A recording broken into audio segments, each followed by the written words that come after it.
দুর্নীতির কারণেই দেশে সড়ক নির্মাণে অপচয় হয় অতিরিক্ত ৩০% অর্থ, এমন মন্তব্য করেছেন সড়ক পরিবহন ও সেতু উপদেষ্টা ফজলুল কবির খান। সকালে গাজীপুরে ঢাকা বাইপাসের ১৮ কিলোমিটার এক্সপ্রেসওয়ে উদ্বোধন করেন তিনি। তবে নাম ফলকে নিজের নাম থাকায় ক্ষোভ জানিয়েছেন উপদেষ্টা।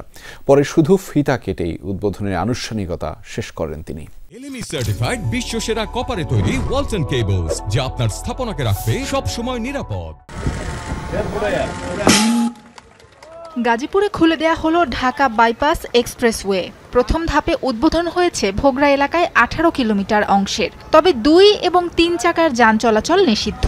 এই অংশে নেই কোনো ইউটার্ন। যানবাহনের ধরন অনুযায়ী নির্ধারণ হয়েছে টোল। এক্সপ্রেসওয়ের ভোগড়া অংশের উদ্বোধন করতে প্রধান অতিথি ছিলেন সড়ক পরিবহন ও সেতু উপদেষ্টা ফজলুল কবির খান। সেখানকার নাম ফলকে নিজের নাম দেখে ক্ষুব্ধ হয়ে ওঠেন উপদেষ্টা। এখানে নাম আসলো কিভাবে? এটা কি আমার বাপের টাকায় করছে? তাহলে কেন আমার নাম থাকবে এখানে? উপদেষ্টা বলেন, এদেশে দুর্নীতির বড় ক্ষেত্র সড়ক নির্মাণ। তাই আশপাশের দেশের তুলনায় নির্মাণ ব্যয়ও বেশি। কেবল সড়কের উপর নির্ভরতা কমিয়ে যাতায়াতের অন্যান্য মাধ্যম ও প্রযুক্তির দিকে নজর দেওয়ার কথা বলেন তিনি। যেখানে নদীপথে মুভমেন্ট সহজতর হবে সেখানে নদীপথের উপর জোর দেওয়া হবে, যেখানে রেলের জন্য সহজতর হবে সেখানে রেলের যাতায়াত করতে হবে।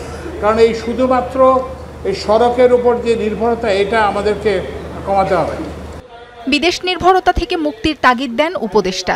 দেশের প্রকৌশলীদের ভূমিকা নিয়েও প্রশ্ন তোলেন। বলেন, নিজেদের প্রকৌশলীদের কাজে লাগানো সম্ভব হলে ব্যয় ৩০% পর্যন্ত কমানো সম্ভব। রাস্তাঘাট আপনারা জানেন যে এটা একটা দুর্নীতির একটা বড় ক্ষেত্র।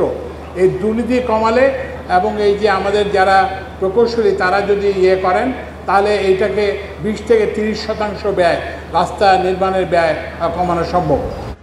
এই সড়ক জয়দেবপুর, দেবগ্রাম, ভুলতা, মদনপুর পর্যন্ত 4 লেনে উন্নীতকরণ প্রকল্পের অংশ। এই অংশ চালু হওয়ায় পণ্যবাহী যানবাহন চট্টগ্রাম বন্দর থেকে ময়মনসিংহ, রংপুর ও রাজশাহী বিভাগের দিকে দ্রুত যাতায়াত করতে পারবে। ফলে শহরের যানজট কমবে, দুর্ঘটনার ঝুঁকিও কমবে বলে আশা সংশ্লিষ্টদের। স্পিড লিমিট দেওয়া আছে ৮০ কিলোমিটার সর্বোচ্চ স্পিড লিমিট। ওভার স্পিডের জন্য পেনাল্টির অপশন আছে এবং আমাদের সার্ভিলেন্স ক্যামেরা প্রোভাইড করা আছে টোটাল সেকশনে। সর্বনিম্ন হচ্ছে ১৫০ টাকা প্রাইভেট কার এবং সর্বোচ্চ হচ্ছে ৭৪০ টাকা। এই ৯ ক্যাটাগরিতে আর কি টুল নেওয়া হবে। উত্তরাঞ্চলের যে কমার্শিয়াল ভেহিকেলগুলো তারা মেইন শহরে এন্ট্রি না করে আমাদের এখানে বাইপাস দিয়ে চলে যাবে।